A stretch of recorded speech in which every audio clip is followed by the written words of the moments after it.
Hello friends, एक बार फिर से आप लोगों का स्वागत है आपके अपने चैनल इको पाठशाला में। सबसे पहले मैं आप लोगों से माफ़ी मांगना चाहती हूँ क्योंकि इस बार मैंने बहुत लेट कर दिया वीडियो बनाने में। आप लोगों से कोई कॉन्फ्रेंस नहीं थी, कोई बातचीत नहीं थी, इसके लिए मुझे माफ़ करना। पर अब मैं ये कंटिन्यू रखूँगी और अब हम पढ़ने जा रहे हैं फॉरेन एक्सचेंज रेट यानी विदेशी विनिमय दर। तो विदेशी विनिमय दर पढ़ने के लिए हमें सबसे पहले ट्रेड पढ़ना होगा। ट्रेड यानी व्यापार। व्यापार यानी कि लेन देन। तो व्यापार दो तरह के होते हैं, पहला अंतर्राज्यीय और दूसरा अंतर्राष्ट्रीय व्यापार। तो अंतर्राज्यीय यानी इंटर स्टेट ट्रेड और दूसरा इंटरनेशनल ट्रेड। तो इंटर स्टेट ट्रेड जो व्यापार होता है वो एक राज्य से दूसरे राज्य में होता है। ठीक है, तो एक राज्य से दूसरे राज्य में अर्थात एक ही देश के अंदर अलग अलग स्टेट्स, जैसे हमारे देश में, हमारी कंट्री में कई सारे स्टेट्स हैं, 28 स्टेट्स हैं। तो 28 स्टेट्स जब आपस में व्यापार करते हैं तो इसे हम अंतर्राज्यीय व्यापार कहते हैं, जिसमें कोई पेमेंट प्रॉब्लम नहीं होती है। यानी कि हमारे सभी राज्यों में एक ही करेंसी चलती है, रुपया। ओके, तो यहाँ पर क्या होता है, नो पेमेंट प्रॉब्लम।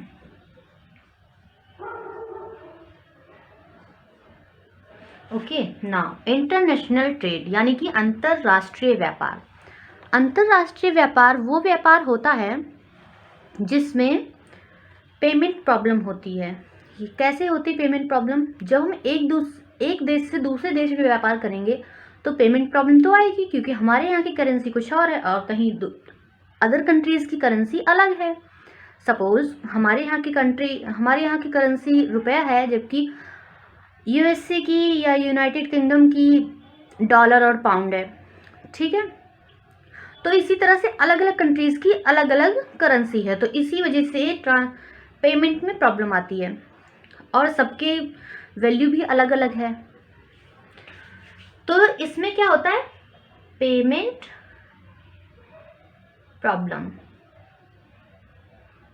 प्रॉब्लम आएगी, इसीलिए हमको विदेशी विनिमय दर रखनी पड़ती है। क्योंकि अगर पेमेंट प्रॉब्लम ना होती तो किसी रेट की ज़रूरत ही नहीं होती। जैसे हमारी अपनी कंट्री में किसी भी रेट की ज़रूरत नहीं है, किसी भी स्टेट से जाओ और कुछ भी व्यापार कर सकते हैं हम किसी भी स्टेट से। बट अगर अलग अलग कंट्रीज़ का होता है तो फिर इसमें प्रॉब्लम आती है, क्योंकि हमारे पैसे दूसरी कंट्रीज़ में नहीं चलते और अदर कंट्रीज़ के पैसे हमारी कंट्री में नहीं चलते। हमें करेंसी को चेंज करना पड़ता है एक फिक्स रेट पे, जिसे हम क्या कहते हैं, विदेशी विनिमय दर। ठीक है, सपोज इसके लिए क्या है, इसके लिए है IMF। क्या होता है IMF होता है इंटरनेशनल मॉनेटरी फंड। तो इंटरनेशनल मॉनेटरी फंड जो होता है, ये यही काम होता है इसका कि ये जो है एक देश की करेंसी को दूसरे देश की करेंसी में चेंज करने का काम होता है इसका। और एक देश की करेंसी का दूसरे देश की करेंसी का फंड इसके पास रहता है, मतलब अलग अलग कंट्रीज़ का फंड इनके पास होता है। तो जिस भी कंट्री को चाहिए होता है अदर कंट्रीज़ का फंड, तो वो अपने पैसे देकर इनको उनसे फंड एक्सचेंज कर लेते हैं। ओके, यानी अपनी करेंसी देकर दूसरे देश की करेंसी ले लेते हैं जिसकी भी ज़रूरत होती है। ओके, तो ये क्या है, ये इंटरनेशनल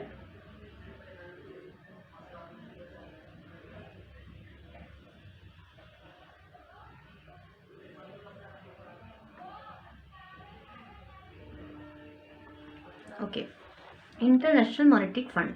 ये कैसे चेंज होता है? सपोज हमें डॉलर से चेंज करना है, तो $1 इक्वल 62 या 72 अक्रॉस ऐसे ही चलता है। तो अभी हमारे जो रुपए हैं वो इतना है। ठीक है, $1 इक्वल 62 रुपीज़, यानी कि हमें $1 के लिए 62 रुपये देने पड़ेंगे सामने वाली कंट्री को। ठीक है, तो अब हम पढ़ेंगे विदेशी विनिमय दर। ये एक रेट है जिस रेट पर हमने फिक्स करा है, क्या, एक्सचेंज फिक्स करा है, यानी व्यापार जिस रेट पर हम करते हैं, ये एक रेट है एक तरह का, इसे ही कहते हैं विदेशी विनिमय दर। तो इसकी एक डेफिनेशन क्या हो जाएगी कि विदेशी विनिमय दर वह दर है जिस दर पर एक देश की मुद्रा को दूसरे देश की मुद्रा में बदला जाता है। ठीक है, क्या होता है एक बार फिर से, विदेशी विनिमय दर वह दर होती है जिस दर पर एक देश की मुद्रा को दूसरे देश की मुद्रा में बदला जाता है या परिवर्तित किया जाता है। चलो एक बार इसे लिख लेते हैं, फिर आगे करते हैं।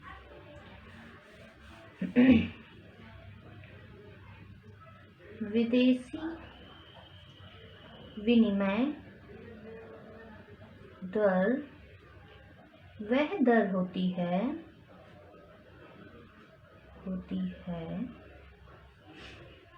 जिस दर पर एक देश की मुद्रा को दूसरे देश की मुद्रा में परिवर्तित किया जाता है। ओके, सो आगे स्टार्ट करते हैं। अब डेफिनेशन समझ आ गई होगी आई थिंक। ओके, तो दर कितनी तरह की होती है? दर भी अलग अलग टाइप्स की होती है, बट हमें यहाँ सिर्फ 2 ही टाइप पढ़ने हैं। कौन कौन सी? जो रेट होता है विदेशी विनिमय दर, वो दर भी अलग अलग टाइप्स की होती हैं, ठीक है, बट हमें यहाँ 2 ही टाइप्स पढ़ने हैं। Firstly fixed exchange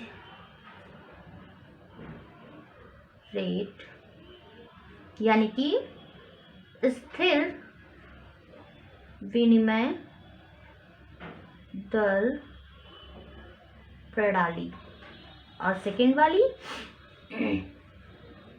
floating exchange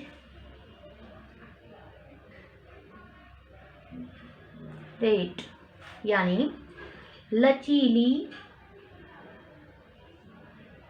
विनिमय दर प्रणाली। ओके, तो अब हम सबसे पहले क्या पढ़ेंगे? सबसे पहले हम पढ़ेंगे स्थिर विनिमय दर प्रणाली। तो स्थिर विनिमय दर प्रणाली, चलो पहले लिख लेते हैं, थोड़ा सा हेडिंग डाल देते हैं। पहले हम सबसे पहली पढ़ेंगे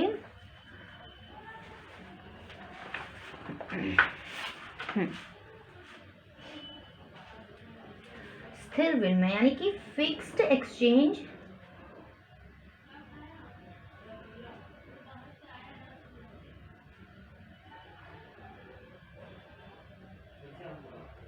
फिक्स्ड एक्सचेंजेस, यानी स्थिर विनिमय दर प्रणाली।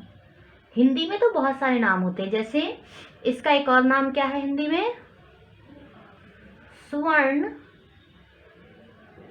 विनिमय दर प्रणाली। चलो पहले हम समझ लेते हैं कि होती क्या है ये, फिर हम आगे पढ़ेंगे। ओके, चलो पहले हम समझ ले कि स्थिर विनिमय दर प्रणाली होती क्या है। तो ये एक ऐसी प्रणाली होती है जिसमें किसी एक सरकार द्वारा प्रणाली को दर को, जो रेट होता है, एक्सचेंज रेट जो होता है, उसे गवर्नमेंट द्वारा फिक्स कर दिया जाता है। फिक्स कैसे किया जाता है? किसी भी एक बहुमूल्य धातु से या किसी भी बहुमूल्य वस्तु से, ठीक है। यानी इसीलिए इसके नाम से ही पता चलता है स्थिर विनिमय दर प्रणाली, यानी कि ऐसी प्रणाली जिसमें दर को स्थिर कर दिया गया हो खुद से या गवर्नमेंट के थ्रू, ठीक है। तो हम लिखते हैं इसका पॉइंट। चलिए सबसे पहले इसमें यही महत्वपूर्ण पॉइंट है कि इसको क्या किया जाता है, इसको सरकार के द्वारा फिक्स कर दिया जाता है। तो स्थिर विनिमय दर प्रणाली वह प्रणाली है जिसमें दर को सरकार द्वारा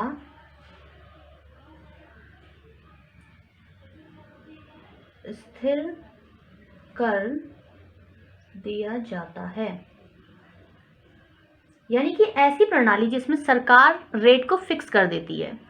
ओके, वैसे किसी भी बहुमूल्य धातु में कैसे फिक्स करती? किसी भी बहुमूल्य धातु में, जैसे सोना, चांदी, हीरा, कुछ भी हो सकता है, गोल्ड, सिल्वर, डायमंड, एनीथिंग। अपनी मर्जी होती है गवर्नमेंट की, किसी भी चीज़ पर फिक्स कर सकती है वो। ओके, तो अब लिख लें जरा कि इस प्रणाली में प्रत्येक देश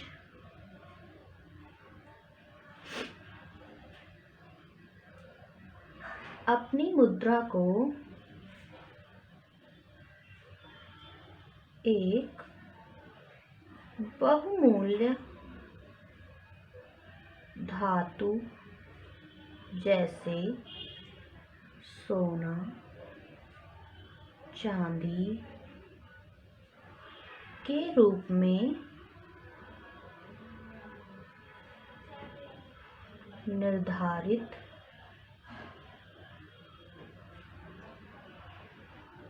करती है तथा धातु की तुलना कर दर का निर्धारण किया जाता है। जिसको क्या कहते हैं, अब हम जिसे क्या कहते हैं? जिसे पैरिटी वैल्यू कहते हैं। इसलिए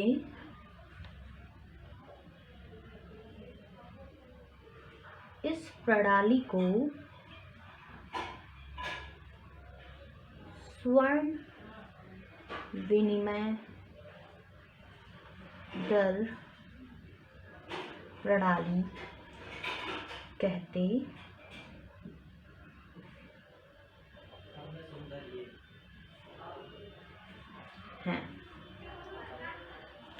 एग्जाम्पल लिख लेते हैं अब इसका,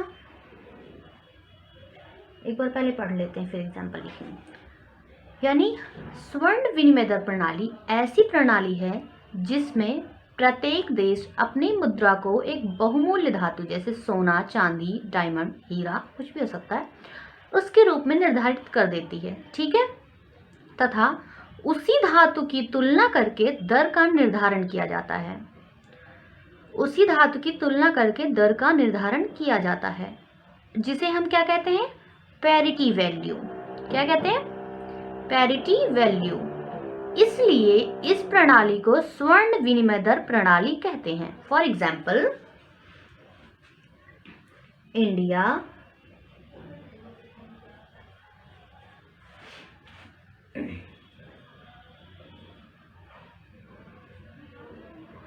अमेरिका। एग्जाम्पल के तौर पे हम बस ले रहे हैं 100 रुपीज इक्वल्स 10 ग्राम्स। ओके, इधर $1 इक्वल्स 10 ग्राम्स। ना, अब क्या हो गया? इसी चीज को वैल्यू करके, इसको धातु को, बहुमूल्य धातु को इक्वल रख के दर का निर्धारण हो रहा है। दिख रहा है ना आपको यहाँ पर? 100 रुपीज में 10 ग्राम्स एंड इधर $1 में 10 ग्राम। सो 100 रुपीज और $1 इक्वल हो गए, रेट फिक्स हो गई। बस यही करना होता है इसमें, और इसी को क्या कहते हैं? Parity value. पैरिटी वैल्यू यानी समता मूल्य। चलो लिख लेते हैं इधर $1 इक्वल्स 100 रुपीज। इसी को क्या कहते हैं? समता मूल्य।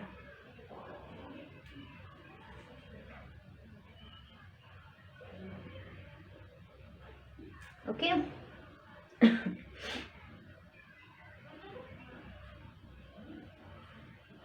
एक पॉइंट इसका और है, जैसे अगर कोई कंट्री ना चाहे किसी धातु में करने के लिए चेंज, तो एक तरीका और है जिससे इसमें दर निर्धारित की जाती है। कैसे कि कोई भी देश किसी अन्य देश की मुद्रा के रूप में अपनी मुद्रा को व्यक्त कर सकता है। जैसे अभी एक एग्जाम्पल से समझते हैं, पहले इसको लिख लेते हैं कि इस प्रणाली में और क्या हो सकता है। तो इस प्रणाली में एक पॉइंट और ये भी हो सकता है कि कैसे एक तरीका और भी है दर को निर्धारित करने का स्थिर विनिमय दर में। तो वो तरीका ये है कि इस प्रणाली में प्रत्येक देश अपनी मुद्रा को किसी अन्य देश की मुद्रा के रूप में व्यक्त कर भी दर का निर्धारण करते हैं। ओके, चलो लिखते हैं। इस प्रणाली में प्रत्येक देश अपनी मुद्रा को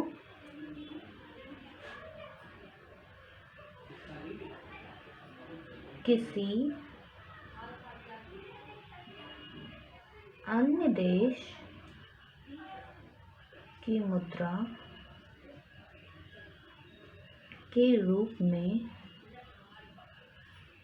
व्यक्त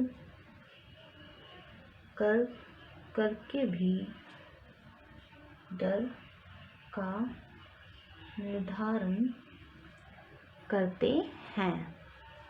जिसको क्या कहते हैं, जिसे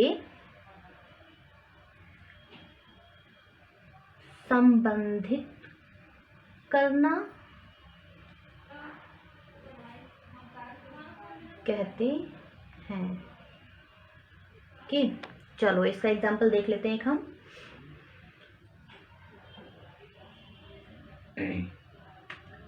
सपोज पाकिस्तान और इंडिया। ओके, $1 इक्वल ₹150 और इधर $1 इक्वल ₹100। नाउ अब क्या है, अब ये ₹100 अब क्या हो गया, इधर ₹100 इक्वल हो गए 150 के। तो इसी को क्या कहते हैं हम, संबंधित करना। ये भी एक तरीका है इसमें क्या करने का,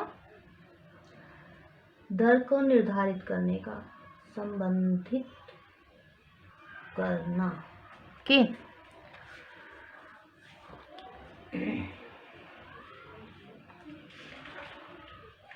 एक टॉपिक और है इसमें छोटा सा, वो भी पढ़ लेते हैं।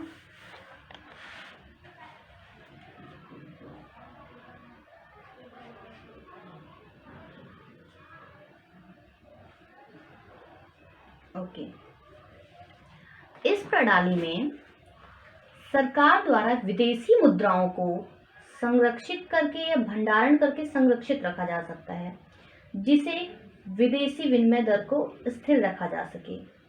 यानी कि एक तरीका है कि इसमें ऐसा भी होता है कि गवर्नमेंट, जो सरकार होती है ना, वो विदेशी मुद्राओं को भंडार करके यानी स्टोर करके रखती है अपने पास, जिससे क्या होता है कि जो रेट होता है वो फिक्स्ड रहता है।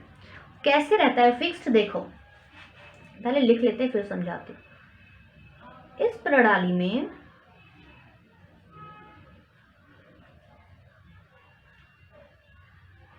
सरकार द्वारा विदेशी मुद्राओं के भंडार को संरक्षित रखा जाता है, जिसे विदेशी विनिमय दर को स्थिर रखा जा सके। देखिए कैसे रखा जाता है, ऐसे भंडारण करके। जैसे आप लोगों ने पढ़ा होगा सॉरी, कि जो चीज़ें कम होती है हमारे पास उसकी डिमांड ज़्यादा होती है, लेकिन जो चीज़ें हमारे पास ज़्यादा होती हैं उसकी डिमांड कम होती है। ये चीज़ तो हम देखते हैं अपनी डेली लाइफ में और यही चीज़ हमने पढ़ा भी है। तो इसी रूल से यहाँ पर विनिमय दर को स्थिर रखा जाता है। आई होप आप लोगों को समझ आ रहा होगा। ओके, अब इसके गुण और अवगुण पढ़ लेते हैं, देन ओवर करते हैं क्लास को। ओके चलो, गुण यानी कि मेरिट्स। सबसे पहले हम इसका एक गुण पढ़ेंगे, क्या कि इससे क्या होता है, विदेशी व्यापार को प्रोत्साहन मिलता है। प्रोत्साहन कह लो या बढ़ावा कह लो। कैसे मिलता है इस प्रोत्साहन, क्योंकि इसमें देखो रेट फिक्स रहता है, तो व्यापारियों को या इन्वेस्टर्स को कोई डर नहीं रहता कि रेट गिर जाएगा तो हमारे पैसे डूब जाएंगे या हम कुछ भी हानि होने का खतरा नहीं रहता इसमें। और दूसरा इसका गुण क्या है कि सट्टेबाजी पर क्या होती है, इससे रोक लगती है। यानी इसमें सट्टेबाजी नहीं हो सकती। क्यों? क्योंकि इसमें रेट फिक्स रहती है, रेट न घटती बढ़ती ही है। तो अगर रेट घटेगी बढ़ेगी नहीं तो सट्टेबाजी हो नहीं सकेगी। सट्टा तो उसी पे लगाया जाता है जो चीज़ घटती बढ़ती हो। ओके, अब इसके अवगुण क्या है। अवगुण, तो इसका पहला अवगुण ये है कि सरकार पर विदेशी मुद्रा कोषों का जो भार होता है, यानी कि जो उसको स्टोर करने की प्रॉब्लम होती है, वो ज़्यादा लोड रहता है गवर्नमेंट पे। कैसे? देखो, सरकार पर विदेशी मुद्रा कोषों का भार कैसे? अभी हमने इसमें एक पॉइंट पढ़ा था कि गवर्नमेंट को स्टोर करके रखना पड़ता है, इसमें जो फॉरेन करेंसी होती है उसको स्टोर करके रखना पड़ता है ताकि रेट बढ़े ना। और इसी वजह से सरकार पर इसका वेट रहता है या इसका भार रहता है, एक तरह से दबाव रहता है सरकार पे उसको स्टोर करके रखने का, विदेशी करेंसी को। और इसमें एक और बड़ा अभाव है, यानी कि एक बहुत बड़ा अवगुण ये है कि इसमें मानकों का अभाव होता है। यानी कि हम सही मानकों का उपयोग नहीं कर पाते हैं। कैसे?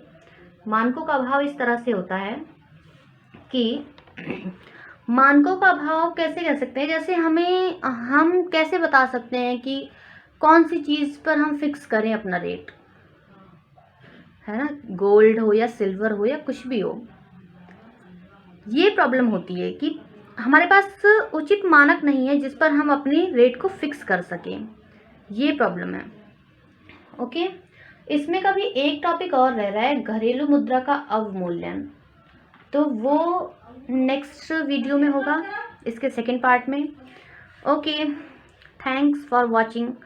Please share and subscribe. अगर आपको वीडियो पसंद आए तो प्लीज़ लाइक करें, और देखने के लिए बहुत बहुत धन्यवाद। And once more sorry for late. Okay, thank you.